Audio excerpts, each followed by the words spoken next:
Assalamualaikum warahmatullahi wabarakatuh. Selamat petang para pejuang cuan. Gimana kabar kalian di petang hari ini? Semoga kalian dalam keadaan sehat semua ya. Dan saya doakan sukses semua nih buat kalian. Amin. Mantap jiwa ya. Dan tentunya buat teman-teman semua, buat rekan-rekan semua ya, semoga kita semua diberi umur panjang serta pintu rezeki kita ya teman-teman ya dibuka selebar-lebarnya. Amin. Dan tidak lupa ya kawan-kawan, tetap secangkir kopi harus selalu ada buat menemani kesempatan petang kali ini untuk melihat rekondisi daripada keadaan cryptocurrency, yang dimana kalau kita lihat bersama-sama teman-teman, untuk Bitcoin ya, untuk Bitcoin kali ini dia masih bertahan ya di level 34 ribuan karena pergerakannya memang di area 33.800 sampai di area 34.000 something, oke. Dan tentunya kalau kita lihat kinerja daripada altcoin juga sama teman-teman dengan Bitcoin ya, mereka naik turun juga ngekor juga gitu ya terhadap Bitcoin gitu teman-teman, oke. Nah, jadi di sini teman-teman ada sedikit informasi yang cukup menarik. Ketika hal ini benar-benar bisa terjadi, teman-teman, tidak menutup kemungkinan ya, tidak menutup kemungkinan harga daripada Bitcoin, altcoin pasti akan mengalami pompaan gila-gilaan, mungkin ATH ya, seperti itu. Oke.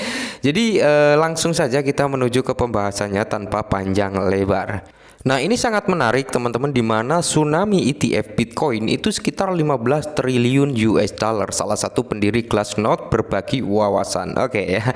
Jadi sebenarnya teman-teman ya, sebenarnya oke, dari Fidelity itu sekitar 4, sekian triliun ya, dari BlackRock kalau nggak salah itu 17 triliun ya.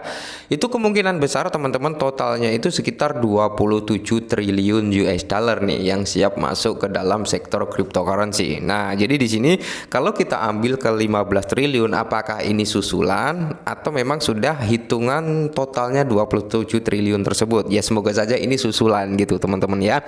Karena gini, SEC berbagi wawasan juga bahwasannya ada sekitar 8 sampai 10 entitas besar yang mengajukan ETF Bitcoin yang sudah terdaftar, yang sudah the real mengajukan kan itu ada 8 entitas. Yang dua mana kita tunggu saja teman-teman, seperti itu. Nah, menariknya ketika gelondoran dana ini masuk ke dalam Bitcoin teman-teman, maka di sini market cap daripada Bitcoin akan mengalami lonjakan yang cukup signifikan. Dan kalau kita bandingkan antara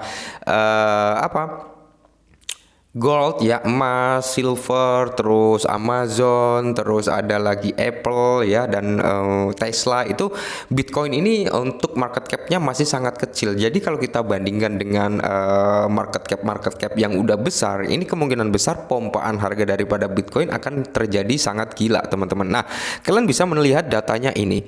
Nah, di sini teman-teman kalau kita lihat bersama-sama ya, dari segi market capnya Mas ya, dia 13,3 triliun, oke. Apple 2,6 triliun. Terus di sini ada Microsoft ya kan, peringkat ketiga bisa kalian lihat sekitar 2,4 triliun, dan di sini Amazon peringkat ke-6, Perak ya ini peringkat ke-7, dan di sini kalau kita lihat teman-teman ya, untuk market cap daripada Bitcoin ya, kita cari dulu teman-teman. Untuk Bitcoin dia berada di posisi 11, oke. Berada di posisi 11. Nah, jadi kalau kita bandingkan teman-teman, semisal Bitcoin ini bisa mencapai di market capnya Apple ya kan, di market cap Apple nih sekitar 2,6 triliun, maka di sini kalau kita comparekan ya teman-teman ya.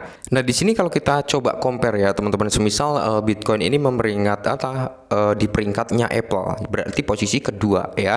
Nah, di sini kalau kita lihat teman-teman, untuk harga Bitcoin jika mendapatkan market capnya Apple, dia akan berada di level 134.000 US dollar. Jadi ada persentase kenaikan 3,95 kali lipatnya ya.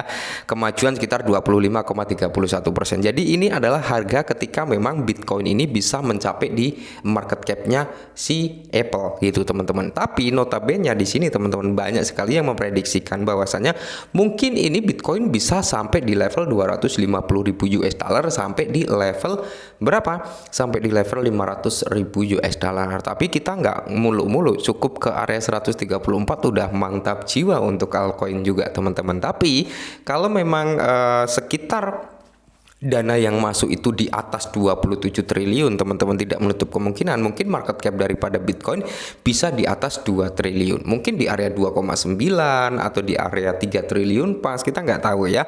Ketika market cap semakin tinggi untuk Bitcoin, maka di sini presentasi harga daripada Bitcoin juga akan mengalami lonjakan yang cukup signifikan ya, seperti itu. Nah, perlu kalian ketahui, tadi siang sempat kita bahas juga bahwasanya saat ini ya, antara entitas besar ya, entah elit global, entah paus atau apa, ini sudah ambil posisi, udah siap-siap. Mereka ini udah ngirim stablecoin ke market, ya kan? Mereka udah ngirim itu ya, USD, USDT, mereka sudah ngirim ke market dengan jumlah puluhan juta dolar sampai ratusan juta dolar. Nah, fungsinya apa? Ya kemungkinan besar akan adanya pembelanjaan atau persiapan untuk informasi ketika memang ada announcement Bitcoin ETF spot ini di ACC. Ya, ada announcement tersebut berarti kan para cukong tinggal nge-buy aja ya, tinggal mendapatkan pembelian atau mereka akan curi start lebih dulu gitu teman-teman ya.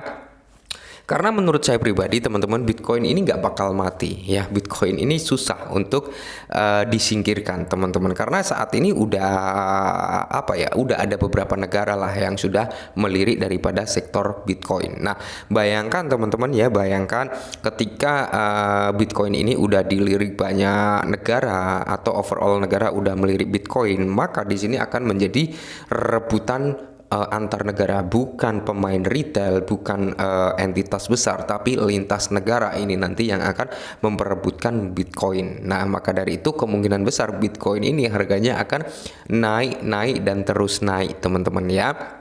Nah, sampai saat ini Bitcoin juga belum pernah menyentuh di harga awal dia launching juga, belum turun sampai di ATH pertama, belum turun juga sampai di ATH kedua ya kan. Nah, jadi kalau menurut saya pribadi, kedepannya untuk Bitcoin akan sangat-sangat bagus, dan di sini efeknya terhadap altcoin teman-teman ya. Kalian tahulah kinerja daripada cryptocurrency itu gimana. Ini gambaran simpelnya seperti ini teman-teman.